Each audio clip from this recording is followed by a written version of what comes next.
পৃথিবীতে যে মানুষ মুদির দোকান করছে, ভ্যান চালাচ্ছে, রিক্সা চালাচ্ছে, বারবার সেলুনে কাজ করে, কৃষি কাজ করে, যাদেরকে মানুষ চেনেও না, ঈমান আছে, 5 ওয়াক্ত নামাজ পড়ে, ছেঁড়া কাপড় পরে থাকে, এত মান মর্যাদা নাই, ভাইরাল না, মানুষ চিনে না, গভীর রাত্রে তাহাজ্জুদ পড়ে, দেখবেন এই ব্যক্তি যদি কিয়ামতের মাঠে জান্নাতে চলে যায়, এই ব্যক্তি আমার চেয়ে সফল, কোনো সন্দেহ নেই।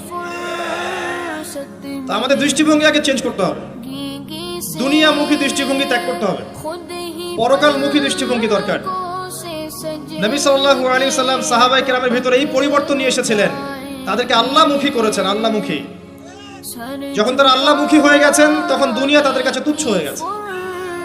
দুনিয়ার কষ্ট সহ্য করে নিয়েছেন, দুনিয়ার ভোগ বিলাস ত্যাগ করে দিয়েছেন, দুনিয়াকে সর্বোচ্চ প্রাধান্য দেননি, হাজত বা প্রয়োজন মনে করেছেন। দুনিয়ার সব কাজ করেছেন শুধু আল্লাহ সন্তুষ্টির জন্য। এবং আমি অনেক লেকচারে এটাও বলেছি যে আপনি দুনিয়ার প্রতিটা কাজ আল্লাহ সন্তুষ্টির জন্যই করেন, কারো কাছে কিছু পাওয়ার আশায় করেন না। কারো কাছে প্রতিদান পাওয়ার আশায় দুনিয়ার কাজগুলো করেন, আপনি কষ্ট পাবেন। কারো কাছে আশা করেন না, আল্লাহর কাছে আশা করেন প্রতিদান, আপনি কষ্ট পাবেন না ইনশাআল্লাহ। কারণ আল্লাহ ছাড়া প্রকৃত অর্থে আমাদের আপন বলে কেউ নাই। শুধুমাত্র আল্লাহই আপনার আপন, বাকিরা আপনার প্রয়োজন। মানুষ মানুষকে ভালোবাসতে পারে না, মানুষ মানুষের অবস্থানকে ভালোবাসে।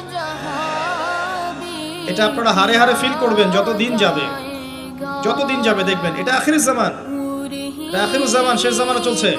এখন ফিতনাগুলো এমন ভাবে পড়তে থাকবে যেন একটা মালা ছিঁড়ে দিলে পুঁথিগুলো যেমন টপটপ করে পড়ে যায়, এইভাবে ফিতনাগুলো আসতে থাকবে।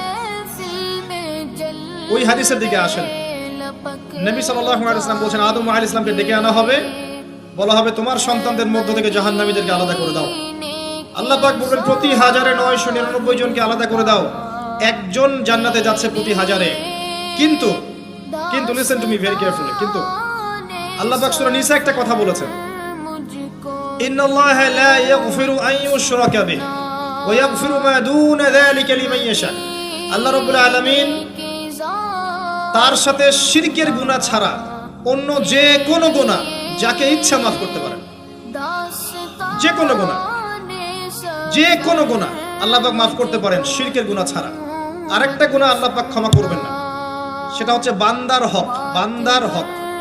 বান্দার সাথে সম্পৃক্ত, কারো টাকা চুরি করেছেন, কারো জমি আত্মসাৎ করেছেন, কাউকে গালি দিয়েছেন, কারো প্রতি জুলুম করেছেন, কাউকে অন্যায়ভাবে মেরেছেন, ছিনতাই করেছেন, ইত্যাদি ইত্যাদি, যেটা অন্যের হকের সাথে সম্পৃক্ত। ধর্ষণ করেছেন, মানুষের সম্মানহানি করেছেন, কাউকে নিষ্পাপ কাউকে বিতর্কিত করেছেন, ইত্যাদি।